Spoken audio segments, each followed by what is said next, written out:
to Sports Speak. I'm Alexis Yoder. Alongside me is Jared Smith. Hi. Hi. Okay, so restrictions for restaurants were just lifted in PA. Now people can buy alcohol without having to buy food, all this kind of stuff. So Alcohol? What are you talking about? Alcohol? You're not even alcohol. 21. Listen, I'm gonna bring this back. So for sports, for Penn State sports, what would you like to see them do to try and like incorporate fans into games at this point for spring sports? Well, I would want to see a lot of just gifts and like free things. Who doesn't like free things? I mean, I know we're journalists, so we can't really take them, but as a fan, you bet your bottom dollar I'm taking my free stuff. I So, don't t-shirts. Yes. I don't think that I know a college student at any school that wouldn't like sell their soul for a free t-shirt that had like whatever college that they go to on it. Like whenever I see an event that's like on campus, even when I was a freshman last year or this year, because sometimes, when you got to go get that COVID test, they give you a free t-shirt. Like I think that if I saw a free t-shirt being given out, I'd absolutely go stop by. Whatever. Or free food. Free food. Oh, free food? Talking about a free hot dog or a free burger? Burger. Sorry, I shouldn't have said burger. Either way, oh, I'd be there too. I mean, I think it would just create a great atmosphere, period. You got your free clothes, your free swag, free food. I mean, what's not to like about that? That's a good time all around. And I think Penn State should definitely implement that. Definitely. And I remember vaguely my freshman year, I can't remember exactly which sport it was. I can't remember if it was like softball or soccer or, some of the sports that aren't as, I guess, popular among students that they can't really get students to go unless they offer like free food or something. I know that I've heard that dollar dog nights at softball and baseball games always do really well with students because, who doesn't want a hot dog for $1? I mean, they might. Glizzies. Where the glizzies? But I really enjoy when Penn State offers, free food for students, especially at those basketball games when Penn State was doing really well. Like I think it was like once a week that they would have like free food for students. I remember one time they were giving us free chicken baskets. I know Oh, I was in heaven during that's that tough. game. That's tough. I'd want a chicken basket. And they also give away TVs at basketball games. So I mean, there's a lot that they could do to especially attract fans that are hopefully going to be soon to be allowed back into the arenas, the stadiums, the fields, all that good stuff. Definitely. I mean, I don't know if we'll see it here in the spring. I know a lot of people are hopeful that that's going to happen, but at least for the fall, you would think that they're going to have some sort of openings for the fans to come in, especially if you're still considering like social distancing. A lot of the places around campus that house the sports teams can't accommodate for social distancing, especially if the attendance isn't at full capacity all the time. But I think considering everything that's going on positively surrounding the vaccine and case numbers going down for COVID, I think it's definitely a possibility. And you know what I would even like to see? I would like to see some like a really big day being made out of it where water bottles are passed out to. You got the blue bands or any other bands on campus just marching and stepping and doing whatever they have to do to get people excited for games. Like I think maybe if they could just slate a bunch of games for like a week and then or a weekend and then it just goes, well, thinking about that, that's probably not a safe idea for COVID. But there's some tweaks that are willing to be made there. A couple games here, a couple games there.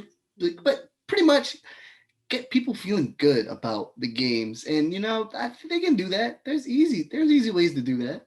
Yeah, maybe like an all-inclusive like pass of some sorts because I know for my freshman year And even like before that, when I would still go to Penn State football games, the day games often were followed by women's volleyball games at night. And if you presented your football ticket, you got in free. So that's a great way to drive traffic into those kind of games, especially since the women's volleyball team is typically one of the better teams on Penn State's campus. So if they implemented something like that for other teams that play in the fall, that would be amazing for Penn State.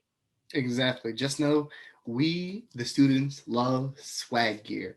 I guess that's a little bit biased and generalization, but I'm I put money on it. I put money on there's not a student that wouldn't want any swag gear. Definitely. Okay, speaking of women's volleyball, we are going to come right back with another beat reporter to talk about how the women's volleyball team has been doing lately, especially going into the NCAA tournament. So stay tuned. Yep, the ladies are ranked number 13 going into the NCAA tournament.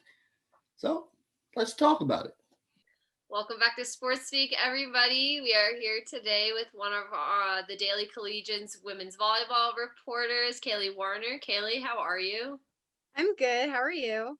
Doing good. So we're here to talk about women's volleyball today because they have been ranked the number 13 team heading into the NCAA tournament. So, Kailee, how has the team been looking up until this point in this season? I would definitely say like they started out a little rough, but they've been progressing as the season went on, and they were on a 5-game win streak, and then their last 4 games got canceled because of COVID reasons. So they were looking really good, and then their final games got canceled. So up until that point, the NCAA tournament is looking pretty good for them, I think. Kelly, what would you say is the women's volleyball team's biggest strength? Would it be a player? Would it be the philosophy? Would it be defense? Would it be offense? I think as the season went on, they all learned to play together as one team, which they each have their individual strengths, and they're bringing that together to make a full strengthful team, I guess. So that I think is like getting better as the season has gone on, and like now they've all because there's freshmen with AC Fitzpatrick, and then obviously like the 3 juniors, and so they're all just kind of coming together and playing as one team, which like the team connection is really good. So Who are some of the most important players to this Penn State team? Who has been very vital to their success thus far?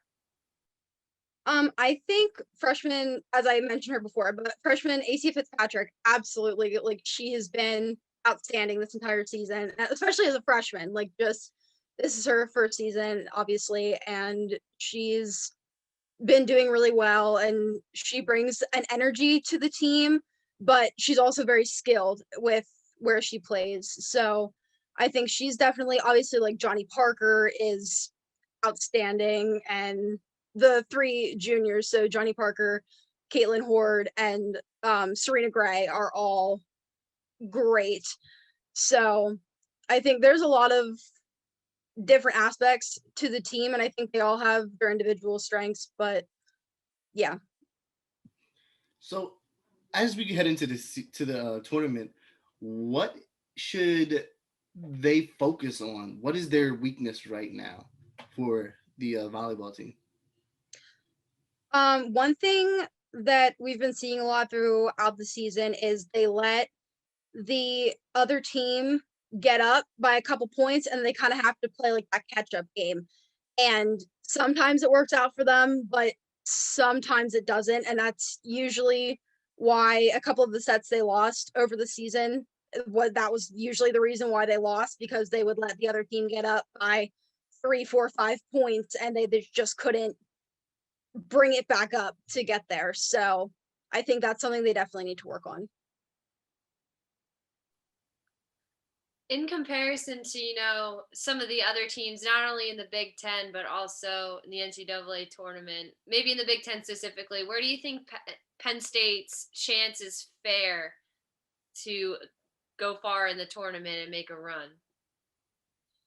I think it depends on which Penn State team we see. So if they play the way they played against Ohio State, it probably won't go too well for them. But if they played the way they played in their second game against Purdue, then I think they have a really good chance of being successful. So I think it just kind of depends on how high their intensity is.